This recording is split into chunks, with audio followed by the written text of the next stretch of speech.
What's up, everybody? It is Passion here, and welcome back to my coverage of E3 2018. Today we're going to be doing a wrap-up of the Ubisoft Conference, talking about all the things that were announced, giving my takes on it along the way, and of course, at the end, I will give you guys a letter grade for the conference and my most anticipated game of the show. So, let's get things started here with Just Dance 2019. So they had a live dance demo for that, and personally, I thought that this was kind of one of the weaker Just Dance reveals that Ubisoft has done at E3. I didn't really like how they used the marching band to play the covers of the songs instead of just playing the songs themselves. To sort of show off the song list, and there really wasn't a lot of songs showed off for the song list anyway. I think they kind of wanted to do that on their YouTube channel, but it's much more interesting when you reveal at least like a handful of songs from your song list at E3. It doesn't have to be everything, but more than a couple songs is preferable. However, it was cool that one of my favorite Twitch streamers, Little Sia, was asked to be a part of the dance crew that performed the Just Dance 2019 dance demo. And she's actually the one in the pink hair that came down from the staircase in the lobby of the theater.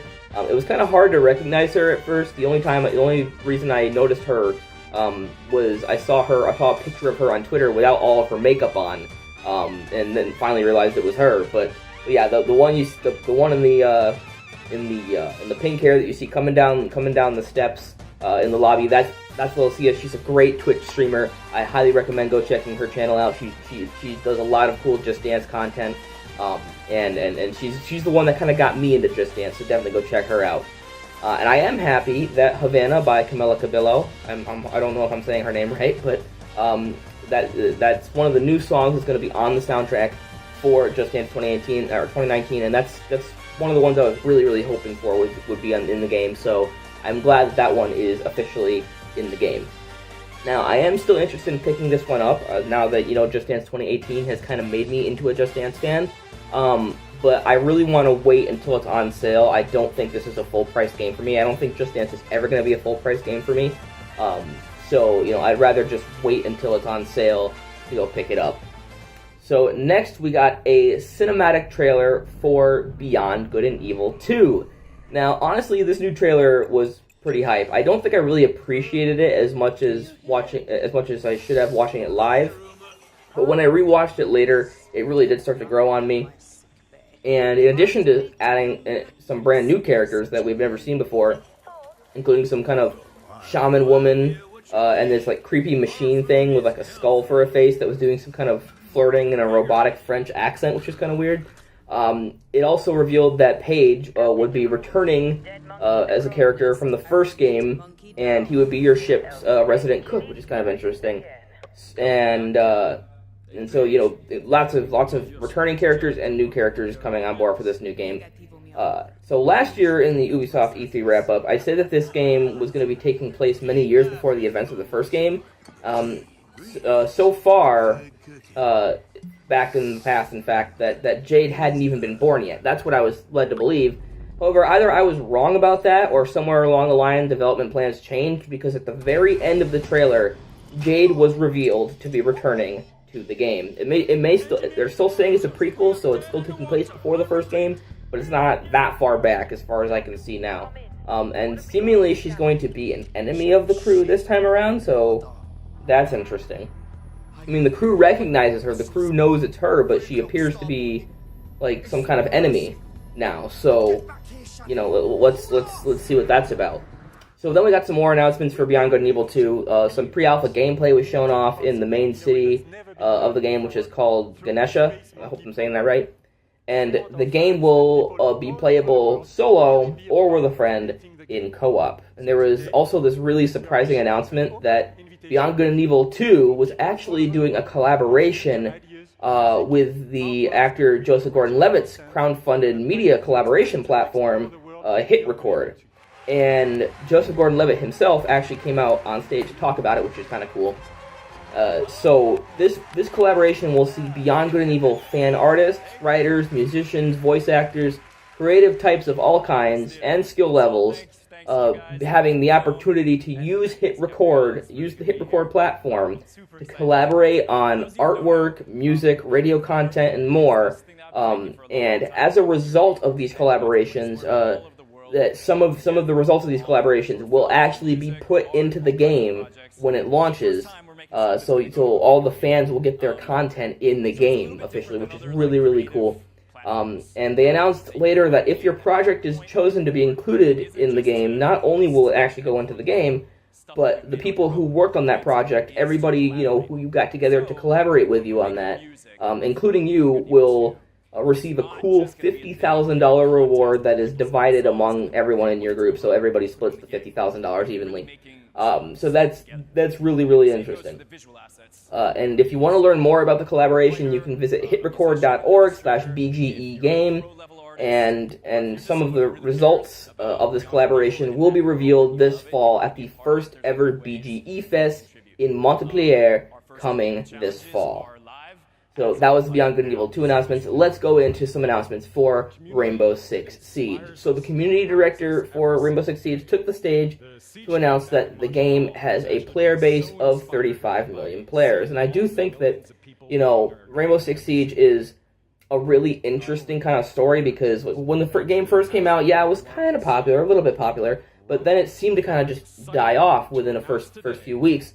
And then it went on this long period where it was kind of dead, and then it somehow got revived once, the game became cheap enough for people to get into, and then it started just booming in popularity again, and now it's up to 35 million players, which is really amazing. When Siege first came out, I thought it was going to be a game that people were going to play for a few weeks and then put down, and now it's grown to this huge thing, which is really cool. He also talked about the upcoming Siege esports events that were going to be going on, but I'm not going to go into all of that here. You can look all that up on your own time. And then we got a trailer for another Mindset, which is just some kind of documentary that they're going to be releasing very soon about Rainbow Six Siege esports. And honestly, all of these Siege announcements were really pointless, and I didn't like them, but I do understand why they felt like they had to talk about Siege.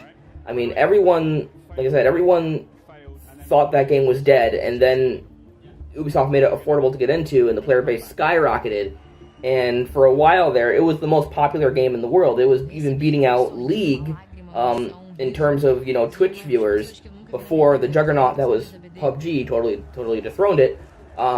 So for a while there, it was the most popular game in the world. So they felt like that since E3 is the biggest stage of the year for talking about games, that they felt that Siege needed to be there to potentially reach even more consumers than they already had, even though they didn't really have any new content to really reveal. So I get it from a business standpoint why they were there, but again, I don't really like this segment. It was kind of pointless to me, but I do understand why it was included, and I can't really blame them for it. So then we got the announcement and gameplay trailer for Trials Rising. So this reveal was full of hilarious absurdity, just as all the other Trials reveals before it, with the creative director riding in on a motocross bike, and then proceeding to throw himself into a wooden pillar that was set up on stage, destroying it and the TV on top of it. So some might have thought that this was cringy, but anyone who did, really, in my opinion, is too uptight to appreciate the good humor in Trials game reveals. Because I thought it was great. I thought it was a great way to reveal Trials. And after this, we got a gameplay trailer, of course, for Trials Rising, and while the previous Trials games have always been silly and embraced that silliness wholeheartedly, they've also been difficult and taken that difficulty super seriously as well. Well, it doesn't seem like that's the case this time. Trials Rising is all about crashing in style, as they've created many new hilarious ways to fail the courses this time around. And ensure that Signature's Trials difficulty is still there, and arguably more demanding than ever, but they seem to have embraced the fun of their ragdoll physics this time around, and really embraced the concept of just failing and crashing your bike just to see what funny and zany things happen. So that's really awesome. Then after the gameplay trailer, Professor Fashady, which is the star of University of Trials, and that's a YouTube channel dedicated to helping players master the game, he came actually out on stage to announce that he was approached by Ubisoft Red Links to create the tutorial content for this new game. And both him and many other community members, including Ubisoft star players, speedrunners, streamers, all kinds of these people, they provided their input during the development of the game's many courses, bikes, and modes. So you can rest assured that the community had a very, very hands-on approach to developing this game, and it was tailored with the community in mind. So the game will have a closed beta you can pre-register for right now at trialsgame.com.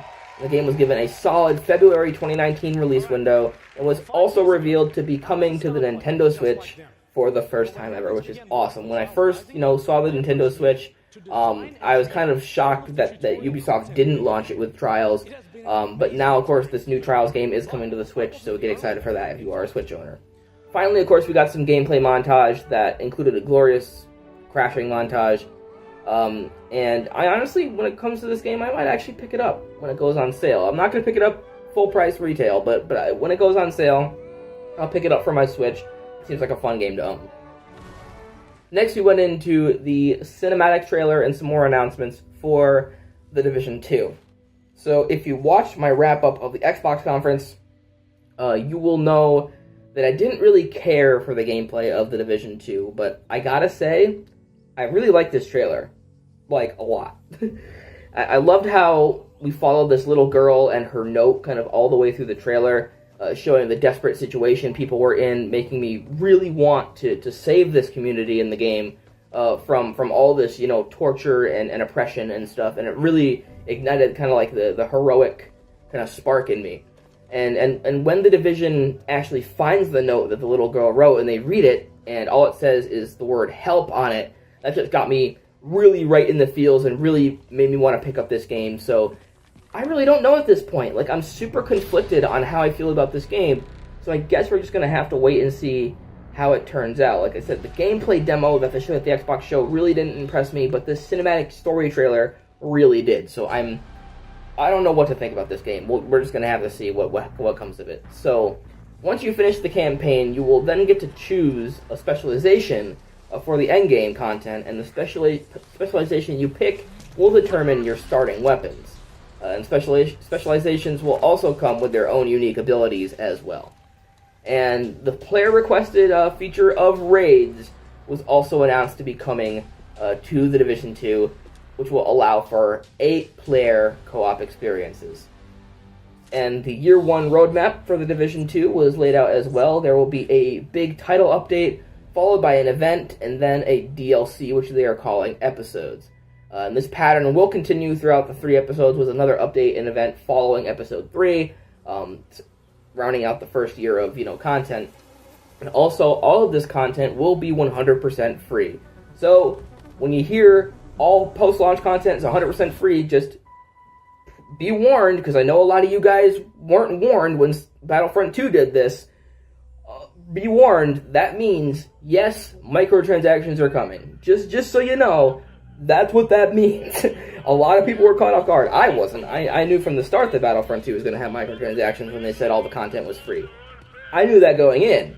But a lot of you guys didn't seem to know that, so just so you guys know, 100% free post-game content means microtransactions. Just so we're clear. Yeah, let's just not have a repeat of Battlefront 2 where everyone hears the words 100% free and then gets mad when they discover there's microtransactions in the game. That's how this works, people. Just get on board. And finally, we got a gameplay trailer for the game, and it was just kind of bland and uninteresting. It didn't really grab me as much as the cinematic story trailer did. So from there, we went into a gameplay trailer and a live concert for the new expansion for Mario plus Rabbids Kingdom Battle. So we had the composer for the game alongside the video game rock cover band Critical Hit come out to perform a song from the upcoming DLC Donkey Kong Adventure live on stage to score the new gameplay trailer for it. And honestly, for me, this was really just kind of unnecessary. It just felt like padding for the show, to be honest, because we already knew about the Donkey Kong DLC coming out. And all that happened is the band came out, they did their score of the trailer, and then that was it. And that's all the Mario plus Rabbids content you get for E3. So, this is my philosophy when it comes to E3. If you don't have anything to share, don't come on stage. let the games who actually do have something to share come on and use that time on the E3 stage. And next we went into the cinematic trailer and more announcements for Skull and Bones. Now, the cinematic trailer was alright. It really hammered home the social nature of the game and how players would find themselves both forming alliances as well as tearing them down.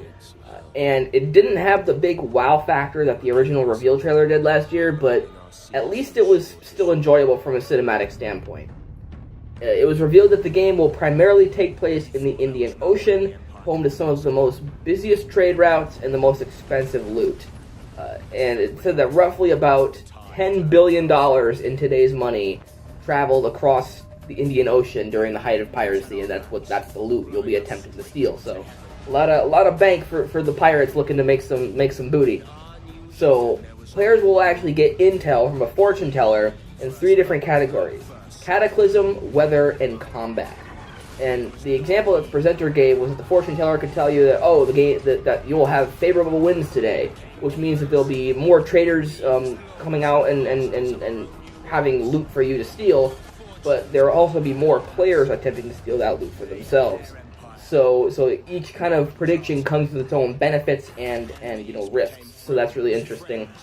And then of course we went into the gameplay demo for Skull and Bones, and it was shown that the game will feature sort of like a hub world where you can purchase kind of upgrades for your ship, but it doesn't look to have a fully open world, at least not on land, which it was really disappointing for some people. I know some people really wanted to have the full experience of piracy, not just ship battles, but it looks like ship battles is all it's going to be, which some people are disappointed about. I personally don't really mind that much, but I know some people were disappointed by that. You can customize different aspects of your ship, such as which ship you actually use, what weapons are on board, what aesthetics you want, like what special captain's wheel do you want, what mast do you want, all this kind of other stuff you can customize your ship with. Really cool. And during the gameplay demo, the pirates actually changed their sails to appear as if they were Portuguese traders, looking to sneak past this heavy fortified base, which is really, really cool. And the pirates do end up successfully boarding this new ship, this new Portuguese trading ship, and stealing it for themselves. But it attracts the attention of a Portuguese frigate with enough firepower to sink them. So they call out for an SOS, and this actually allows other players in the area to hear this SOS and come to their aid. However, once the frigate is destroyed, the Allied players turn on the player who called for the SOS and attempt to steal the loot for themselves. So, honestly, when I watched this gameplay demo, I didn't really care too much, mainly because I knew that the game had been recently delayed until 2019, so it seemed kind of far off and wasn't really impactful. But after watching it again for this wrap-up, I actually really like what they're doing with this game quite a lot, and I know that, the entirely online PvP, PvE nature of this game kind of upset some people who did really want to have that full pirate experience, and not just the ship battles, and who also didn't really like the cartoony aesthetic of Sea of Thieves. But for me, this still looks really fun, and I can't wait to try this game out when it comes out. So, next we got a gameplay trailer for Transference. So it appears that this game will be sort of like a puzzle horror thriller kind of game that sees you entering the consciousness of several different family members to complete puzzles and unravel the mysteries and secrets that this family holds. Now, I really loved the concept on paper, but the trailer was just kind of too spoopy for me. It was, I kind of just stopped liking horror games after a couple of years ago. So I probably won't pick this up, and if I do, it sure as hell ain't going to be in VR. So next we got the story trailer for Starlink, Battle for Atlas, and from the looks of the trailer, it looks like players might actually be able to use enemy ships as well, which is really interesting. And honestly, the trailer was just as epic as it was generic. And honestly, if you didn't know this was an Ubisoft game, you would probably just think this was some low-budget, Disney Channel movie or something, with the visuals and the dialogue between the characters. But once you keep that toys-to-life aspect of the game in your mind, then this gets a whole lot more interesting and exciting. And of course, like I said last year, while this will be a toys-to-life game, it's taking a different approach to the genre, where every ship and add-on that you can buy a toy version of will also be available as DLC. So just in case you didn't want the toy but still wanted the functionality of the toy in the game, you can do it that way and don't have to go out and buy a whole bunch of plastic toys. So that's really exciting. And after the trailer, the presenter actually took to the stage to talk a little bit more about the game before mentioning that the heroes of Atlas, quote, need all the help they can get, which led us into the Starlink Battle for Atlas Nintendo Switch exclusive content announcement. And it was in this new trailer that it was revealed that the fan-favorite Nintendo character, Fox McCloud from the Star Fox series, and his trusty R-Wing ship would be fully playable exclusively for the Nintendo Switch version of the game. And yes, they will be releasing a companion R-Wing Starfighter and Fox McCloud character toy that can be scanned into the Switch version, and they will also be available as DLC. And they showed off the toys by gifting the prototypes of them to Shigeru Miyamoto, who was actually sitting in the crowd. He didn't come in and have this big entrance like he did last year, but he was sitting in the crowd, and they gave him the toys for the Star Fox content. In fact, it was actually said that you can play the entire game as Fox if you want to, effectively making Starlink Battle for Atlas an unofficial Star Fox game, which is really, really exciting, especially with the huge letdown that was Star Fox Zero. And I was actually already planning on picking this game up for Switch anyway, but this exclusive Star Fox content really was the cherry on top for me and was one of Ubisoft's better announcements at the show. So then we moved into For Honor, with some announcements for that, and while it's already passed by the time that I'm actually recording this wrap-up, it was announced that there would be an opportunity during the week of E3 to get the starter edition for For Honor on PC via Uplay, absolutely free. But given how For Honor was pretty much DOA anyway, I doubt anyone cares that they missed it. I know I certainly don't care that I missed it. And next there was a trailer for the new expansion coming out called Marching Fire that would include 4 new warriors, which were part of the new Ancient China faction, as well as new single-player content, which they didn't really talk about at all. The expansion will launch on October 16th, 2018, and there will also be the fan-requested 4v4 Castle Siege mode coming as a part of the expansion as well.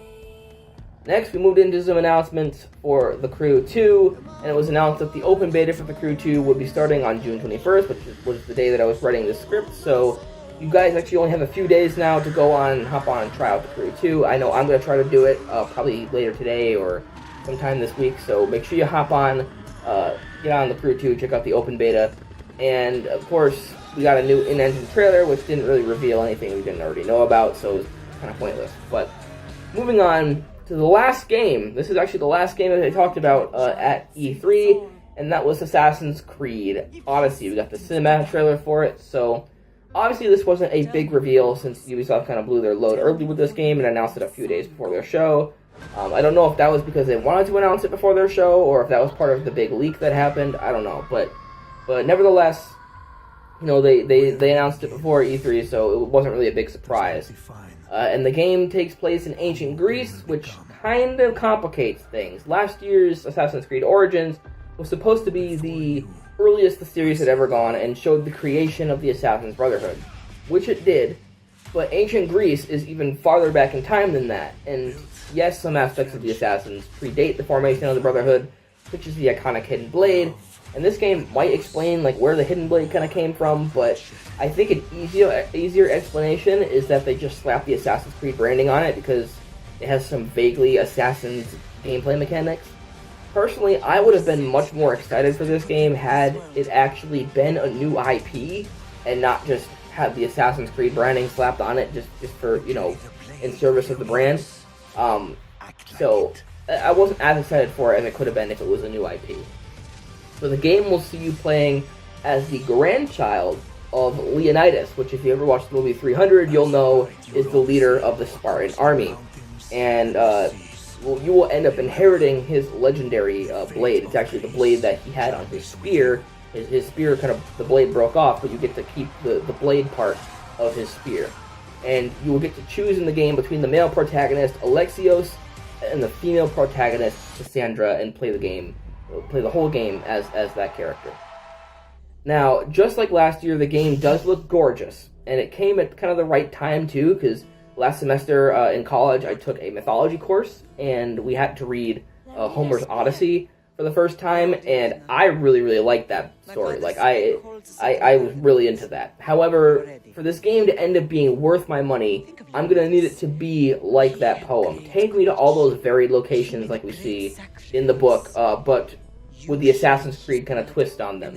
Let me parkour around Calypso's island. Let me fight a Cyclops. You know, that's what I want from this game. Don't just keep me confined to Greece and only Greece. Like, earn that title of Odyssey and let me go on an actual Odyssey. And finally, we got the Assassin's Creed Odyssey gameplay demo. So you will be able to interact with many historical figures this time around, including the philosopher Socrates. And one of the big things the gameplay demo really hammered home is how this entry will be much RPG focused than the previous ones, with branching dialogue paths and lots of player freedom. In fact, many people who actually got hands-on with this game said it played a lot more like a BioWare RPG, like Mass Effect or Dragon Age, than any previous Assassin's Creed game, which makes the Assassin's Creed branding even more weird that they put it on there. And correct me if I'm wrong, but I do believe that this is also the first time that you'll be able to fight on horseback as well. But that was really all the notable things that were announced at the Ubisoft Conference. So if I had to give a letter grade to the Ubisoft Conference, I would give it a letter grade of a D. There really weren't enough new surprises to really make it an exceptional show. It kind of felt more like a retread of 2017, which made it kind of boring. Yes, 2017 was a really good show, but, once you already have that, big epic reveal in 2017 of all these amazing games, and then, gonna do a lot of the same games the next year, it's just kind of really boring, and only one of the games really got me hyped, and that game is my most anticipated game of show, and it is Starlink Battle for Atlas. I did get hyped for this. Don't get me wrong. Don't get me wrong and say that because it's got a D, I wasn't hyped. I was hyped, but it wasn't enough to salvage the conference and earn a higher letter grade, in my opinion. But that's going to do it for me for the wrap-up of the Ubisoft Conference. So stay tuned for my wrap-ups of the PlayStation Conference and the Nintendo Conference. We're going to have a lot of interesting stuff to talk about with those next two. So stay tuned to both my Twitch and my YouTube channel for all those like all that new information, input stuff, whatever. And I will see you guys next time. Peace out.